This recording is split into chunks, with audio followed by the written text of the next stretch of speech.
Well, hello strange people, welcome back to the channel. Today's mission is a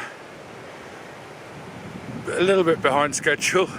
I've come out onto the moor a bit later than I was hoping, but if we don't get where we're going, where I'm hoping to go, we'll do it another day. It'll be fine. So I seem to be standing beside the remnants of an old tinner's hut. And the place we're going today would have needed a pack horse train at the very least. And I reckon this is possibly one of the pack horse routes. If you can see the wall just here, the retaining wall. Pretty sure that, as I said, this is a tinner's hut. Just down there are the old tin workings. The old heaps from the tinner's hut.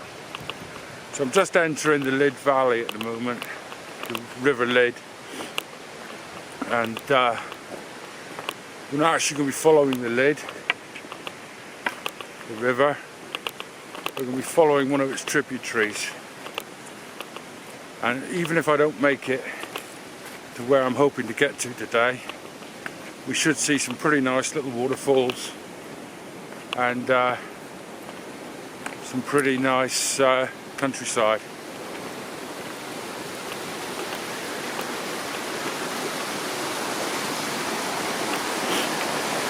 I was hoping to go across these stepping stones. I don't know if you can see them, but I might give that a miss. I'm brave, but I'm not that stupid.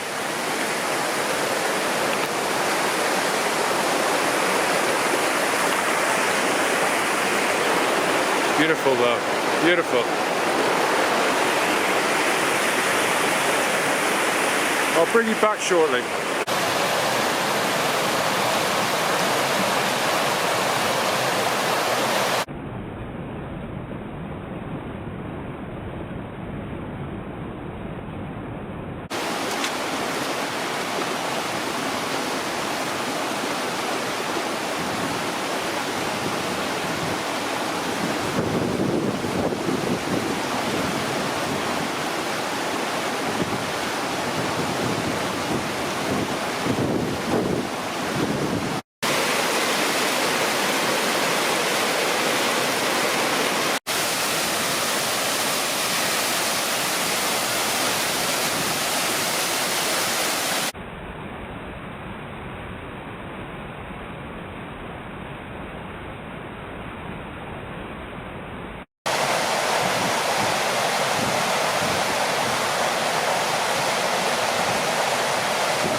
Well,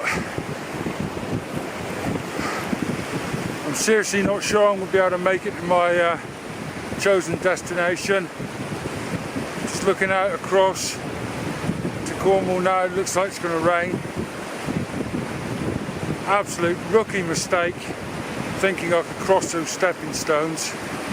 It's just too wet, too slippery, and it's not worth the risk.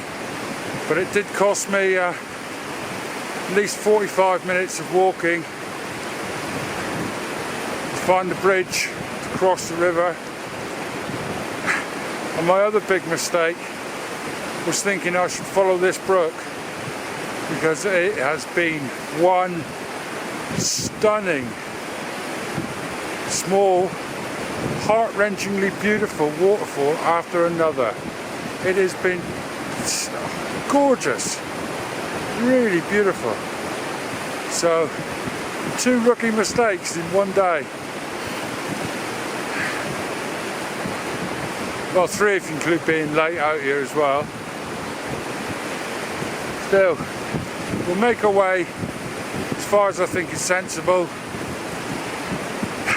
as far as my filming and taking photographs of the waterfalls allows,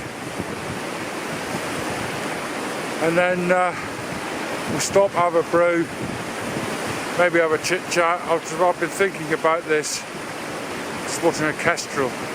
It's a little bit too far away to film, but he's just hovering. Beautiful. Anyway, what was I talking about? I've been having a little bit of think as I come up this stream, this brook. So I'll put my idea out there. Anyway, catch you in a moment.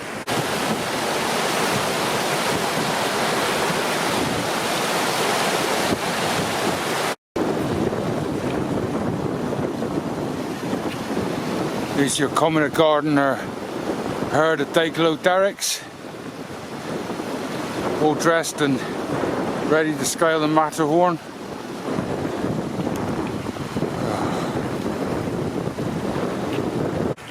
Right, well, we're up on the level plain. Just in front of us there is Shark Tor, and that one there is Hare Tor, and just there is Doe Tor. And right below Doe Tor, literally, is Doe Tor Brook. Now I was thinking as I was coming up here, Doe Tor is not a high tour. It's a nice tour, I like it. And if you're ever caught out in a bad southwesterly, it's actually quite a good little tour to find yourself on. But anyway, as I was coming up here, I was thinking about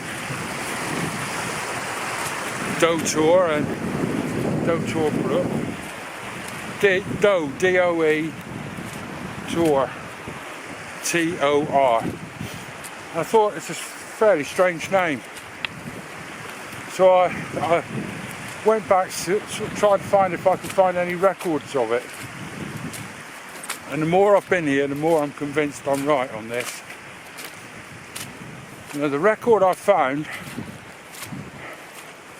is for tin mining, actually, and it goes back to the late 1500s. It's the earliest record I could find of the name. Maybe other things, other charters, whatever. That's the earliest I could find with just a quick scan.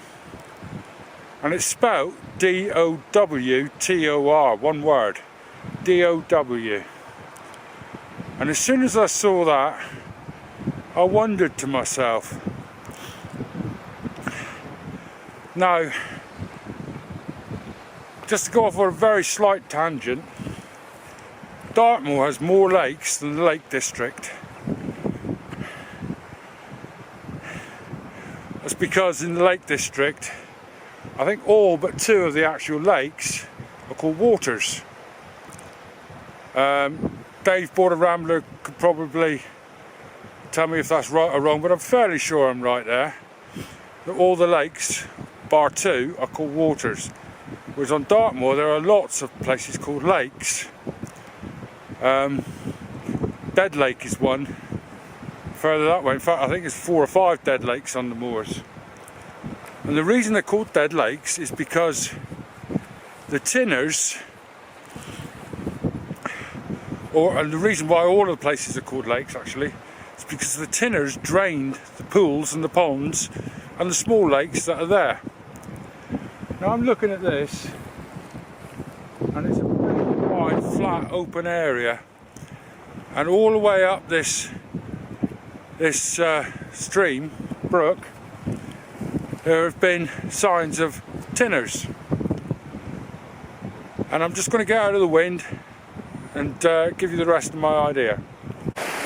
Well, a bit out of the wind now. I'm back down beside the brook. Now, this area behind me is a very flat and slightly concave area. This area in front of me has all been tinned. You look, steep banks on either side of the brook and tinning. And I think this tinning has drained what was either a really big pond or a small lake just there. And the reason why I think that, Doe Tor, there is a stream that starts from this boggy area on the other side of Doe Tor, and of course we've got this brook here. Doe Tor, the old spelling D-O-W, and the fact that it's Doe.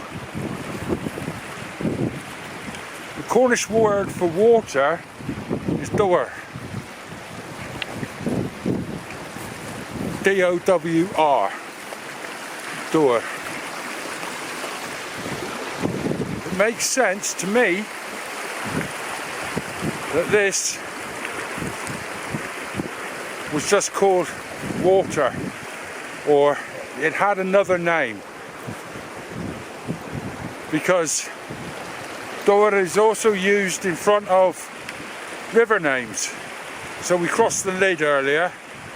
Now that would be, although the Cornish word for river is Avon, when you're using the word in front of a river, it's Doe Lyd. So this probably, although it's unlikely maybe because it is a stream, probably had another name. But the fact that we've got what appears to be a large flat area behind, the stream quite a lot lower than its original course, I think Doe Tor is named after whatever the lake was called behind, Dor whatever, or maybe it was just called water, Dor. That's my theory anyway, and I'm sticking to it. I've been blown apart from my theory as to why the reason Nuns Cross has got its name quite often. But I've spoken to a Cornish linguist who agrees with my theory.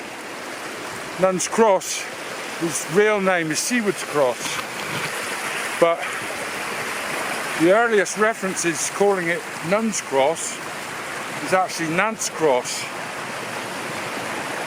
And the Nance is the Cornish word for a valley. If you've ever been to Nuns Cross, it's right at the end of a valley. The valley dips away. Farmhouse, which you would have seen in some of my videos, is literally on the slopes of the valley. And it dips away into Hoxton Mire, which is a very wide valley.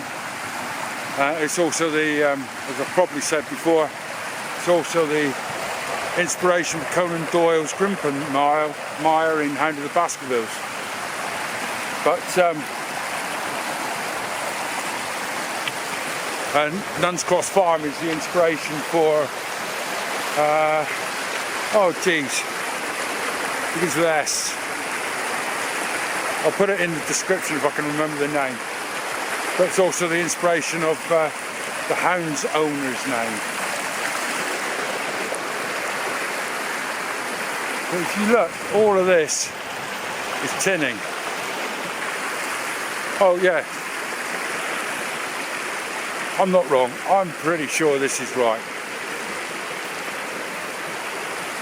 I'm going to go to my grave saying that this is Doe. If you want Doe Tor Brook. Doe Tor Brook. Anyway, we're making better progress than I had initially hoped. I'm hoping to get to where I wanted to get. So, bring me back in a moment. I'd just like to thank Karen's gone wild. It reminded me of this place. I've walked past it a million times. I've known about it and I've never really bothered to come and have a look at it. Often because I've been with other people and our mission wasn't to come here necessarily. I am like a dog with two tails here. This is me all over. I'll see if I can do it justice and walk through how I think this place works. So, see up the valley there. It's been scoured out. They've really worked the land here. Really worked it. And this is proper open cast tin mining. So just here, we have a small clapper bridge made of granite blocks going across the stream, the brook. We're calling it a stream. So that was probably for carts or the pack horses to take away the minerals. I'll try and walk you through this as best I can. So just here is where a small leat left the brook and went off in this direction.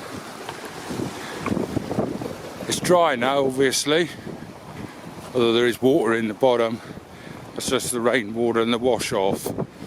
So about 300 feet, about 100 metres further on, the leat comes across this ramp-like structure which probably had a wooden trough on it at some point. What a place to work, look at that view. So from there, along here would have been almost wooden trellises probably, with a trough on it, leading to this, which is the pit where the water wheel stood.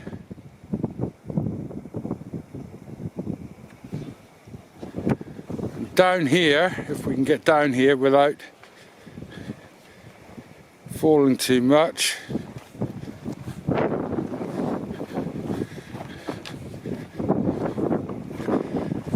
this would have been where the knacking room was.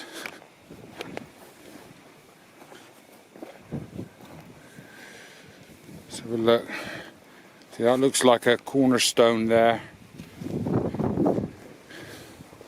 So this would have been the water wheel, and that would have powered 2 or 3, probably 2, huge wooden beams with metal tips, which would have crushed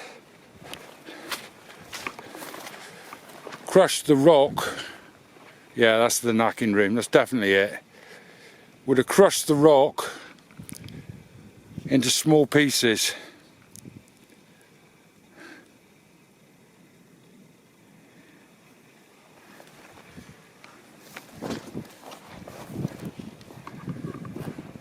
This little ditch, the name of which escapes me at the moment,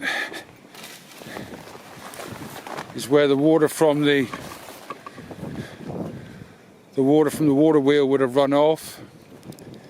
But this piece here is, for me, just outstanding. This may not mean anything to anybody, but just here,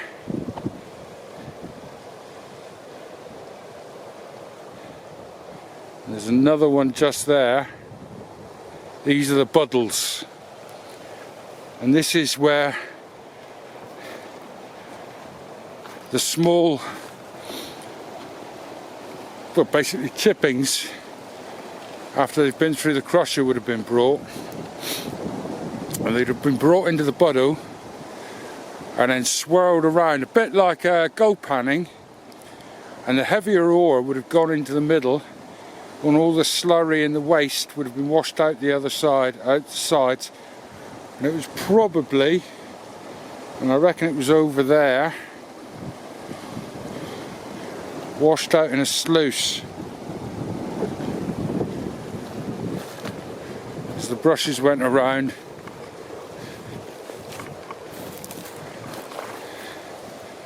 yeah, you can just about make out there's a gap there. So the sluice was probably here, the same this side. This is just wonderful. If you're not getting excited, I'm sorry.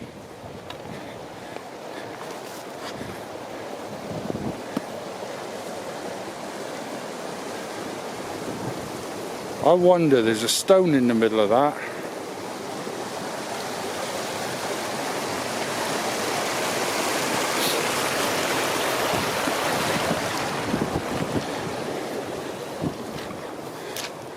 It's quite wet in here. Oh yes. And there we have it. So that was the socket. That was the socket which, well, basically you had a stick coming up, or a pole coming up like this, that would have held the brushes, and as the brushes swirled around, wow, that is brilliant. Granite socket.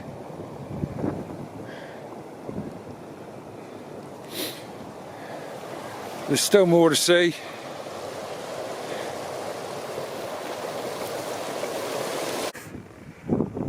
Where I grew up, at the mine just up the road, there was a mine captain's house. It was a big, swanky affair, beautiful house. It's been knocked down now because the quarry behind it, there's a quarry on the other side of the hill, is still working, they still blast. And I'm pretty sure it would have made the house unsafe, so they've knocked it down at some point, I don't know when. But I reckon what I'm looking at here is the old mine captain's house, mine manager for want of another phrase. It's beautiful. It is beautiful. Take a look at this.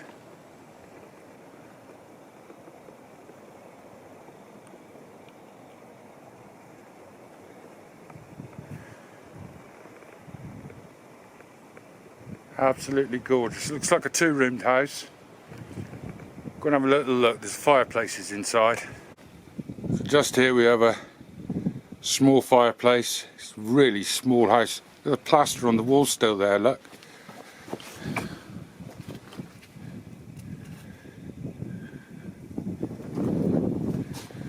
So yeah, we've got a small fireplace here. But beautiful, look at that granite lintel. The chimney running up.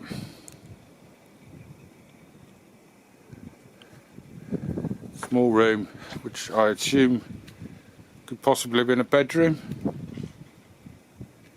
And on this side, larger room, still again not very big. Maybe 10 feet. This one's no more than 6 foot wide by maybe 12 feet. So this is this is probably 12 by 12 actually. And what a fireplace. Look at that beauty. Probably burnt peat. Not too far up the valley from here is probably a mile or so. There's a great big peat works which would have been opened around the same sort of time as this mine. So, as you can see, there aren't very many trees. So it was almost certainly peat unless it was pack-horsed in. Absolutely stunning. The little ferns there.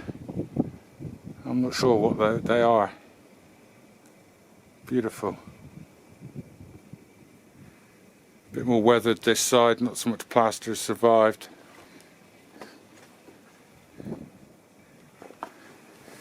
Imagine waking up to this view in the morning.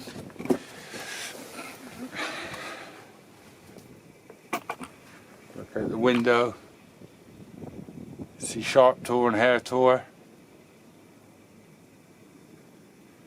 And your mine. You're looking after for somebody.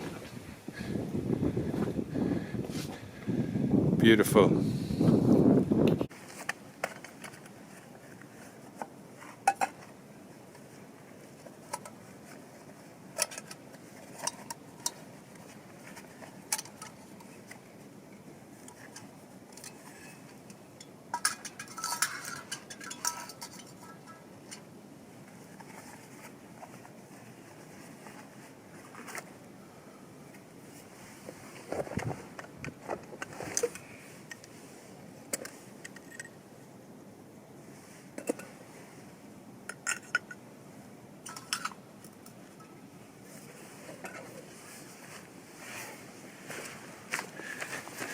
That reminds me, Karen, you asked me what kind of head torch I use, and I told you it was a Petzl and it was green. There you go, it's a Petzl and it's green. It's about 15 years old, works a treat. It's never let me down.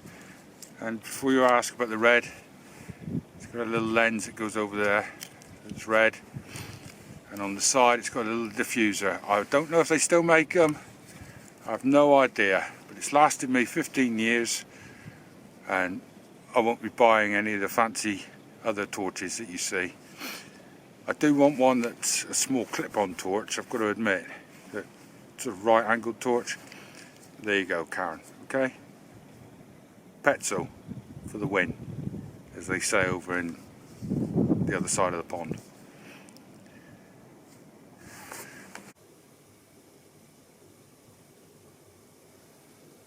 Well, just realised I keep forgetting to tell you what this place is called.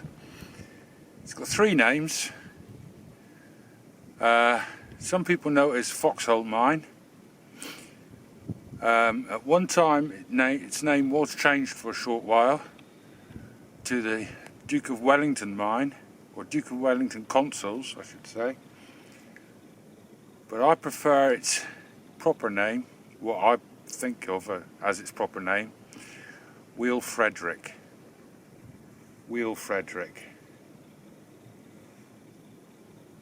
I tell you what, this has been one of the best walks I've done for a very long time, in my opinion.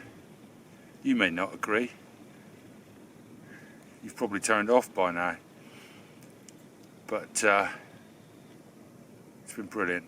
Right, you don't want to see me eating my soup and drinking my coffee, so I'll bring you back when I've finished that, and I'll have a red face because this is tomato soup.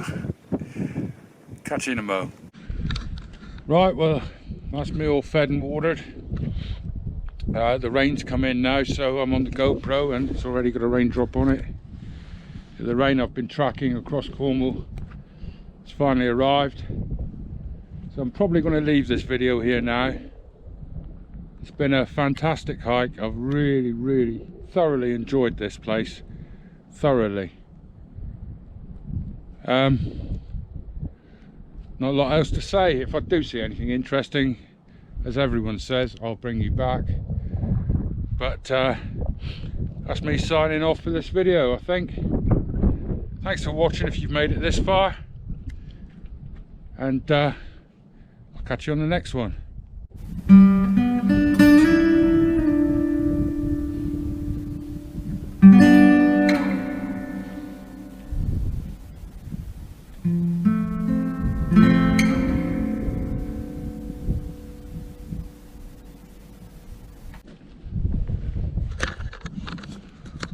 Walkaway shots should be banned.